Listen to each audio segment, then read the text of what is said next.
Hi everyone. आज मैं यहाँ पर बात करूँगा 5 ऐसी डेंजरस मेडिसिन्स के बारे में जो हर कोई यहाँ पर डेली इस्तेमाल करता है।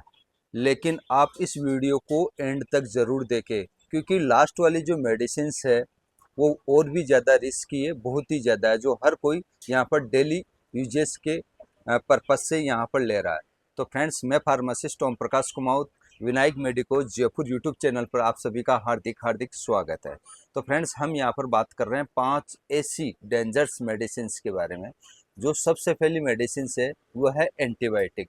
जैसे कि अगर हम यहाँ पर बात कर लेते हैं एंटीबायोटिक के नाम से, कि आप एजिथ्रोमाइसिन, छोटी सी आपके यहाँ पर सर्दी जुकाम हो जाती है तो उसके अंदर भी आप ले लेते हैं। लेकिन आप बिना डॉक्टर की सलाह के लेते हैं और लंबे समय तक अगर आप मान लो कि ले रहे हैं, तो कुछ आने वाले समय के अंदर क्या होगा कि ये एंटीबायोटिक टेबलेट आपकी बॉडी के ऊपर काम करना बंद कर देगी। कोई सी भी एंटीबायोटिक हो वो काम करना बंद कर देगी, इस बात का आप ध्यान रखें। तो जब भी आप अगर कोई भी मेडिसिन ले रहे हैं एंटीबायोटिक के तौर पे, तो बिना डॉक्टर की सलाह मशवरा के आप कभी भी ना लें।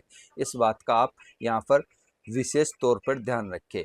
तो एंटीबायोटिक ये एजिथ्रोमाइसिन की मैं यहाँ पर बात कर रहा हूँ। नेक्स्ट जो मेडिसिन है सेकंड नंबर भी, वो इससे भी यहाँ पर रिस्की है और डेंजरस है, वो है पेन किलर मेडिसिन।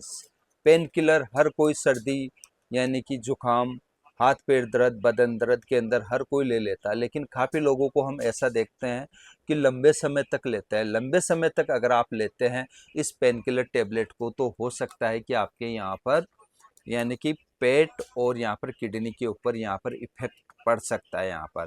तो जब भी अगर आप कोई भी मेडिसिन ले, तो आप अपने नज़दीकी डॉक्टर की सलाह मशवरा के लिए, बिना डॉक्टर की सलाह मशवरा के कोई भी किसी भी प्रकार की मेडिसिन ना लें। इस बात का भी आप लोग यहाँ पर एक विशेष तौर के ऊपर ध्यान रखें फ्रेंड्स।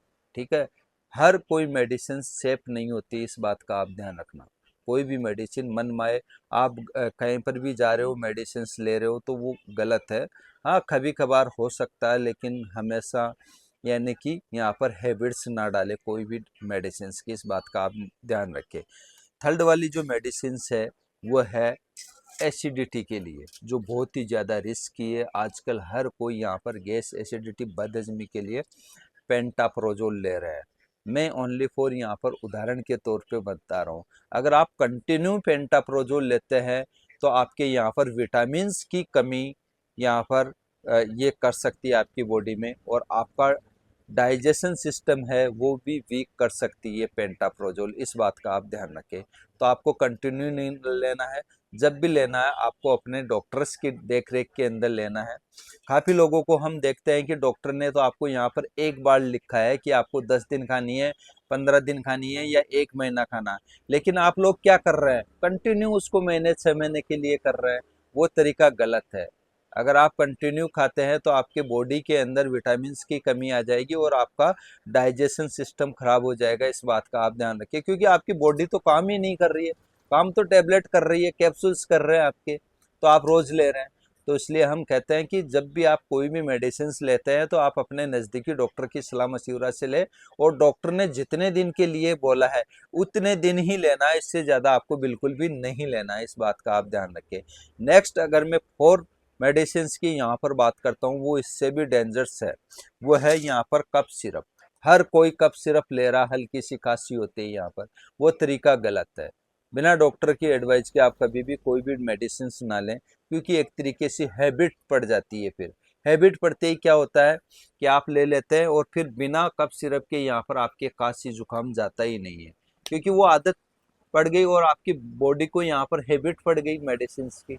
तो बिना डॉक्टर की सलाह मशवरा के आप कभी भी कोई भी मेडिसिन ना लें, क्योंकि इसका कफ सिरप का आपको डोज का भी पता नहीं रहता है। और दूसरी बात, कौन सी खांसी के अंदर कौन सी कफ सिरप चलेगी, आपके सूखी खांसी है या कफ वाली खांसी है। आप तो गए और कफ सिरप ले आए और ले रहे हैं, तो ये तरीका भी गलत है। अगर आप लॉन्ग समय के लिए लेते हैं तो ये बहुत सारी चीज़ें रिस्की है, डेंजरस है।